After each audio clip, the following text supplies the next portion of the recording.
So I've given you these benefits for tubeless. It rolls quicker, your resistance from a lot of types of punctures, and that, it's pretty, it's just pretty cool not having tubes in your tires.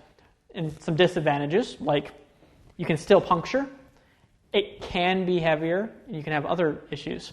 What are the benefits to running tubes for those of us who still do run them? One thing is, it's not as messy. You don't have to put sealant and all sorts of stuff like that inside your tires. You can just put some baby powder in there, some talcum to reduce some friction. You'll be good to go. The other thing is, a tube can add more support to the sidewall of a tire. So if you have a tubeless tire, it's very stiff. And it's going to always be very stiff.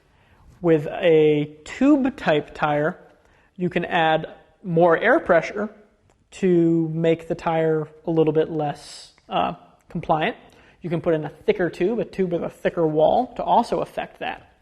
So what people find is that, yes, there are benefits, lower pressure that you can run with a tubeless tire because you won't get what's called a pinch flat, where the tube of the tire gets pinched down between the tire and the rim. So you can't do that with one of these tubeless tires. You can pinch the tire, but if you put a tube in a tire, you can run lower pressure as long as you run a really thick tube and get better deformation and stuff like that. So people who change tires a lot, they tend to run tubes because it's a lot easier to change a tube tire, because to get a tubeless tire, you need a lot of air really quickly, like from a compressor or a CO2 cartridge.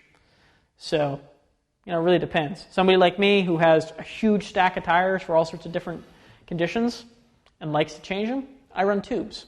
Somebody who has consistent conditions and a tire that they love, tubeless is definitely the way to go, in my opinion.